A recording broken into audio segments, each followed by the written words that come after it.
Class 10th के विद्यार्थियों के लिए आज हम लेकर आ चुके हैं अपने केमिस्ट्री का अध्याय 1 यानी रासायनिक अभिक्रियाएं और समीकरण। जी हाँ, रासायनिक अभिक्रियाएं एवं समीकरण के टॉप मैंने यहाँ पर 10 ऐसे क्वेश्चन लिए हैं जो कि लगातार पिछले वर्षों से पूछे जा रहे हैं और जिनके पूछे जाने के चांसेस भी हैं। ये टॉप 10 जो क्वेश्चन मैंने लिए हैं वो आपके NCERT सॉल्यूशन यानी कि NCERT बुक से लिए गए हैं, जो कि आपके लिए बेहद इम्पॉर्टेंट होने वाले हैं। और ये जो क्वेश्चन मैंने लिए हैं वो पिछले वर्षों से भी पूछे गए हैं और इस चैप्टर से 2020 से लेकर के जो पूछे गए हैं क्वेश्चन उसको मैंने इस वीडियो के अंतर्गत इंक्लूड किया है। तो देर किस बात की, इस वीडियो को अभी लाइक करो और चैनल को भी सब्सक्राइब कर लो। आइए हम शुरू करते हैं। जी हाँ, यहाँ पर हम आपको बता दें कि इस चैप्टर से रिलेटेड जो मैंने क्वेश्चन ले रखे हैं वो क्वेश्चन आपके लिए बेहद इंपॉर्टेंट हैं,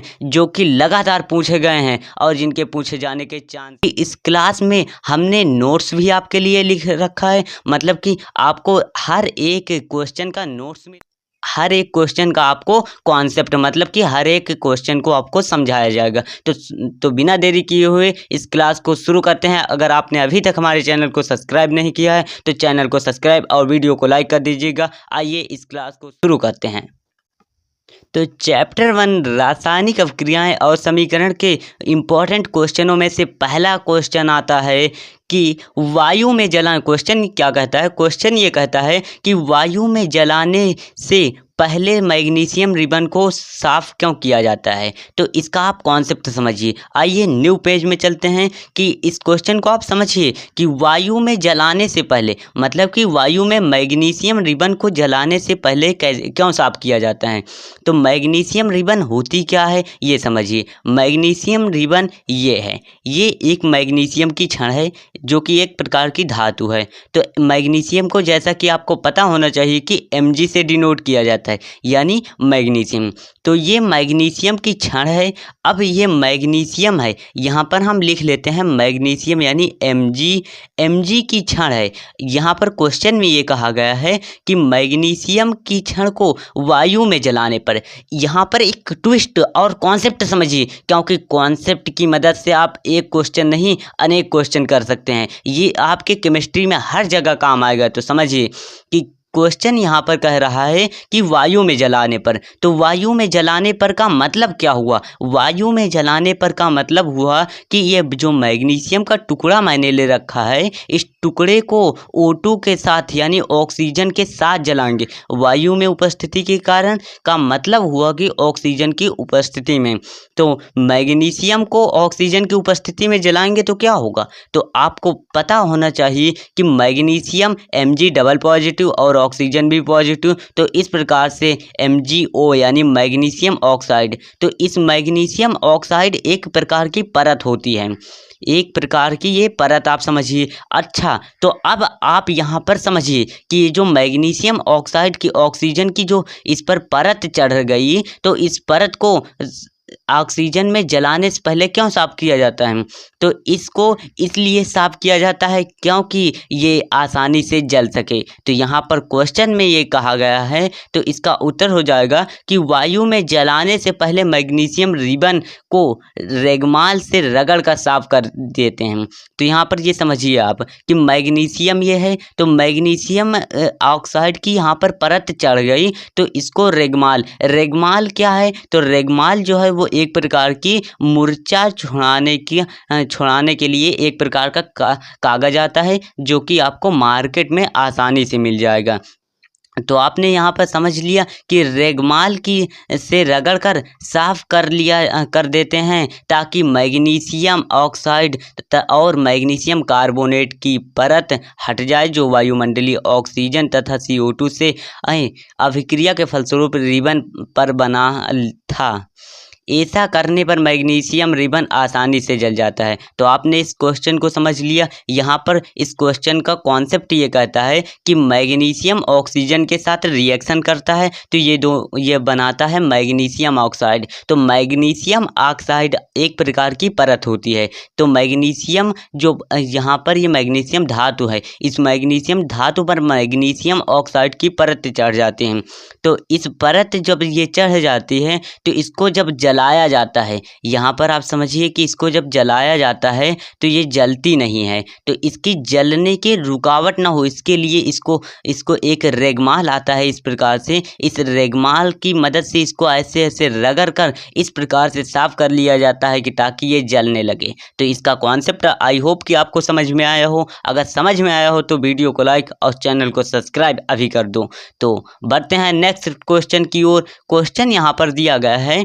ये क्वेश्चन इतना इम्पोर्टेंट क्वेश्चन है कि जो कि लगातार पूछा जा रहा है और जिसके पूछे जाने के चांसेस भी हैं। तो इस क्वेश्चन को अगर आप एक बार कॉन्सेप्ट से समझ लेते हैं तो आपको ये क्वेश्चन ज़िंदगी में रटना नहीं पड़ेगा, क्योंकि इस क्वेश्चन को क्या करते हैं बच्चे, एनसीईआरटी सॉल्यूशन बुक से ये क्वेश्चन उठाया गया है और बच्चे इसको रट लेते हैं। तो इसको आपको रटना नहीं है। तो क्वेश्चन क्या कहता है, आइए क्वेश्चन पर आते हैं। क्वेश्चन ये कहता है कि किसी पदार्थ एक्स के विलयन का उपयोग सफ़ेदी करने के लिए होता है।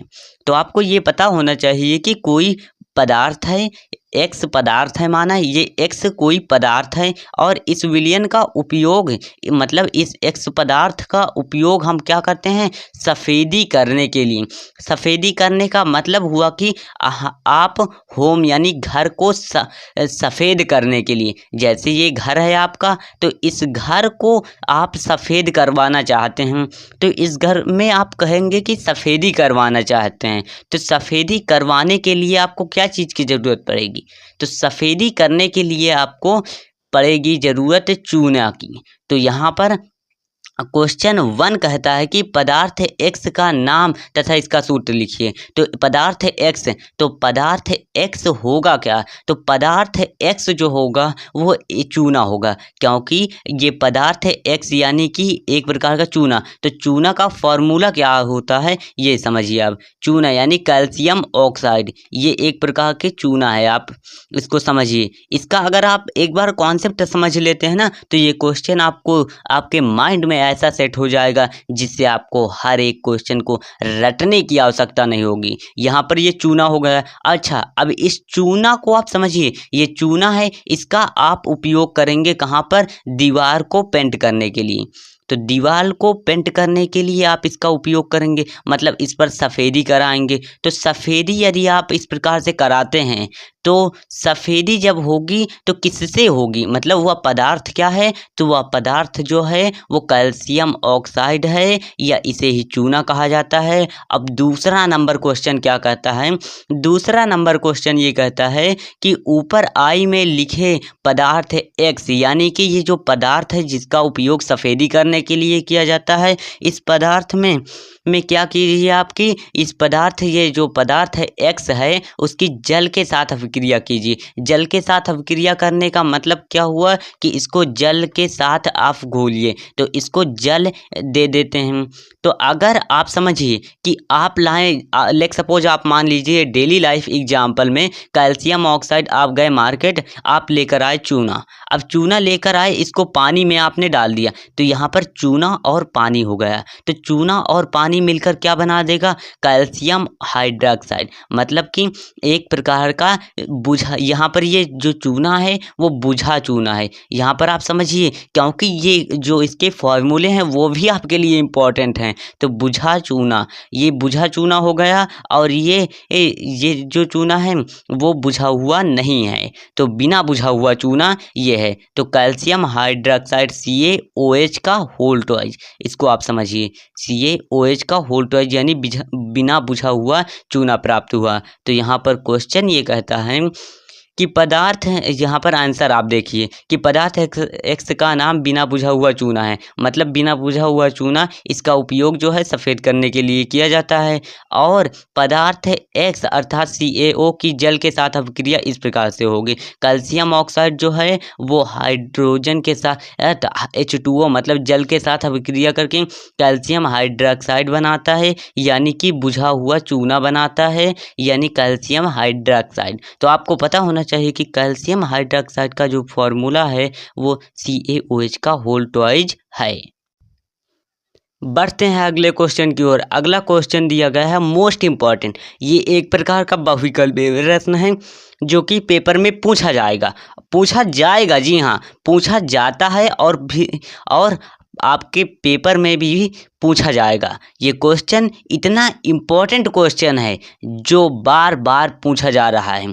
ये एमसीक्यू आपके एनसीईआरटी बुक का है, इसलिए पूछा जा रहा है, क्योंकि हमें पता है इस बात का कि क्वेश्चन जो बोर्ड में बनता है वो क्वेश्चन बनता कहाँ से है। तो आपकी एनसीईआरटी बुक से क्वेश्चन बनता है, और जी हाँ, ये मैं गारंटी के साथ कह रहा हूँ कि ये क्वेश्चन बनेगा आपके पेपर में, क्योंकि ये क्वेश्चन जो है वो लगभग यूपी बोर्ड में 7 मॉडल पेपर बनते हैं। यहाँ पर आप समझ लीजिए कि 7 मॉडल पेपर बनते हैं, उनमें से कम 5 या 6 में ये क्वेश्चन आपको मिलेगा रखा। तो आइए इस क्वेश्चन को देखते हैं। क्वेश्चन ये कहता है कि लौह चूर्ण पर तनु हाइड्रोक्लोरिक अम्ल डालने से क्या होता है। यहाँ पर आपको ये ऊपर गया होगा, लेकिन इसका अर्थ अगर आप समझ लेते हैं, एक बार अगर आप इसका अर्थ समझ लेते हैं तो ये क्वेश्चन आपके लिए चुटकियों में सॉल्व हो जाएगा। तो ये लौह चूर्ण का मतलब क्या हुआ? लौह चूर्ण का मतलब ये होता है कि लोहे का चूर्ण, मतलब लोहे का चूर्ण का मतलब क्या हुआ कि फेरस, यानी कि लोहा, एक प्रकार का लोहा हो गया। पर तनु हाइड्रोक्लोरिक अम्ल, यहाँ पर आप इस शब्द को पहचानिए कि तनु हाइड्रोक्लोरिक अम्ल का मतलब क्या हुआ? तनु का मतलब क्या होता है? पतला मतलब कि कम गाढ़। तो तनु का मतलब हुआ कि कम गाढ़ हाइड्रोक्लोरिक अम्ल। आपको देसी लैंग्वेज में इस प्रकार से समझा देंगे हर क्वेश्चन का ना, जो आपके माइंड में डायरेक्ट सेट हो जाएगा और आप भूल नहीं सकते। और हाइड्रोक्लोरिक अम्ल डालने से, हाइड्रोक्लोरिक अम्ल का फॉर्मूला क्या होता है? HCl, मतलब कि HCl यदि हम डाल देंगे तो क्या होगा? तो आप यहाँ पर इस रिएक्शन को समझिए, क्योंकि बेटा आपको ये पता होना चाहिए कि केमिस्ट्री के अंदर आपको रिएक्शन को सॉल्व करना आना चाहिए, क्योंकि रिएक्शन केमिस्ट्री में मोस्ट इम्पॉर्टेंट है। जिस प्रकार से फिजिक्स में आपके कैलकुलेशन मजबूत होनी चाहिए, उसी प्रकार से बायोलॉजी जैसे सब्जेक्ट में आपको डायग्राम के माध्यम से समझना चाहिए, और केमिस्ट्री जैसे सब्जेक्ट को आपको हर एक फार्मूले रटे होने चाहिए कि फेरस क्या है, हाइड्रोक्लोरिक अम्ल क्या है, ये रिएक्शन करेंगे तो क्या बनाएगा? तो फेरस क्लोराइड FeCl2 बनाएगा और प्लस H2 गैस निकालेगा, मतलब कि H2 गैस निकालेगा और फेरस क्लोराइड बनाएगा। तो यहाँ पर ए नंबर ऑप्शन कह रहा कि हाइड्रोजन गैस तथा iron chloride. Yes, iron chloride, यहाँ पर आप समझिए कि इस फेरस को आयरन भी कहा जाता है, मतलब कि लौह चूर्ण को आयरन भी कहा जाता है। तो इसलिए राइट आंसर हो जाएगा कि हाइड्रोजन गैस तथा आयरन क्लोराइड। तो आंसर नंबर ए हो जाएगा। इसको आपको रट लेना है, रटना नहीं है, इसका मैंने आपको कॉन्सेप्ट समझा दिया, तो आपको इसको रटने की ज़रूरत नहीं पड़ेगी। बढ़ते हैं नेक्स्ट क्वेश्चन की ओर। अगला क्वेश्चन इतना इम्पॉर्टेंट क्वेश्चन है जो कि पूछा जाता है और पूछा जाएगा। जी हाँ, ये क्वेश्चन जो है आपकी एनसीईआरटी बुक से सारे क्वेश्चन लिए गए हैं और जो कि 2020 से पूछे गए हैं। तो इस क्वेश्चन को आप समझिए। इस क्वेश्चन का अगर आप एक बार कॉन्सेप्ट सही तरीके से समझ लेते हैं तो इस क्वेश्चन को आप भूल नहीं सकते। तो इस क्वेश्चन का कॉन्सेप्ट क्या कहता है, आइए क्वेश्चन के ऊपर आते हैं। क्वेश्चन कह रहा कि संतुलित रासायनिक समीकरण क्या है? तो संतुलित रासायनिक समीकरण क्या है? तो संतुलित रासायनिक समीकरण का मतलब हुआ कि एक ऐसा रासायनिक समीकरण जिसके दोनों पक्षों में जो परमाणुओं की संख्या हो वो बराबर हो, तो उसे संतुलित रासायनिक समीकरण कहा जाता है। तो संतुलित रासायनिक समीकरण का मतलब होता क्या है, और रासायनिक समीकरण को संतुलित करना क्यों आवश्यक है? मतलब कि आपने पढ़ा होगा संतुलित रासायनिक समीकरण को संतुलित करना, तो आपने ये नहीं पढ़ा होगा कि रासायनिक समीकरण को आखिर हम संतुष्ट करते क्यों हैं, ये इसका कहने का मतलब है। तो रासायनिक समीकरण को यहाँ पर हम एक एग्जाम्पल की सहायता से समझते हैं। एग्जाम्पल ले लेते हैं। एग्जाम्पल जैसे कि मैंने ले लिया कि मैग्नीशियम, यहाँ पर Mg ले लिया, और ये Mg ऑक्सीजन के साथ जब रिएक्शन कर रही है तो MgO बना रही है, यानी कि मैग्नीशियम ऑक्साइड। तो मैग्नीशियम ऑक्साइड बन गई, MgO बन गई। तो यहाँ पर आप समझिए कि यहाँ पर मैग्नीशियम की संख्या 1 है, मैग्नीशियम की संख्या 1 है, लेकिन ऑक्सीजन की संख्या यहाँ पर 2 है, ऑक्सीजन की संख्या यहाँ पर 2 है। इसको आप समझ गए ना, तो किसी भी रासायनिक समीकरण को आप संतुष्ट कर सकते हैं। और यहाँ पर ऑक्सीजन की संख्या 1 है, तो इसको संतुष्ट करने के लिए आपको मैग्नीशियम को 2 से मल्टीप्लाई करना होगा और मैग्नीशियम ऑक्साइड को 2 से करना होगा। यानी कि यहाँ पर मैग्नीशियम की संख्या 2 हो गई, यहाँ पर भी 2 मैग्नीशियम हो गए, 2 ऑक्सीजन हो गए, 2 ऑक्सीजन हो गए। तो इस प्रकार से ये रासायनिक समीकरण बैलेंस हो गए। तो हमने यहाँ पर रासायनिक समीकरण को बैलेंस तो कर लिया, लेकिन हमने क्यों ऐसा किया? तो आपने क्लास 9th में पढ़ा होगा कि जो रासायनिक स्थिर अनुपात का नियम पढ़ा होगा। तो उस स्थिर अनुपात का नियम क्या कहता था कि परमाणुओं की संख्या एक पक्ष में और दूसरे पक्षों में जो होना चाहिए वो बराबर होना चाहिए। मतलब कि एक में परमाणु की संख्या दूसरे में परमाणु की संख्या के बराबर होना चाहिए।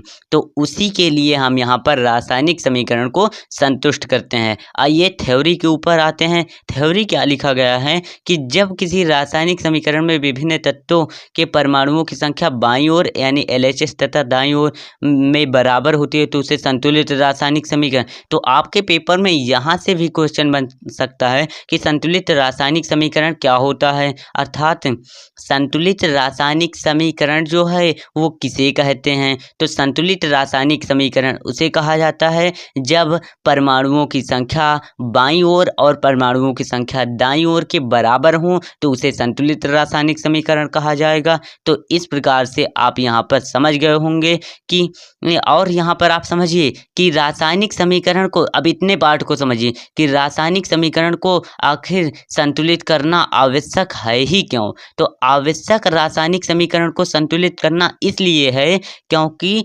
अभिकारक में तत्वों के कुल परमाणुओं की संख्या उत्पादों के तत्वों के कुल परमाणुओं की संख्या बराबर होना चाहिए। तो आपने स्थिर अनुपात के नियम के अकॉर्डिंग पढ़ा होगा कि अभिकारक परमाणुओं की संख्या उत्पाद परमाणुओं की संख्या के बराबर होना चाहिए। तो यहाँ पर वही नियम आपको फॉलो करना है। द्रव्यमान संरक्षण के नियम के अनुसार ये पालन आपको करना ही होगा। तो आप इस प्रकार से ये क्लास यहीं पर एंड होती है। आई होप इस क्लास को आपको,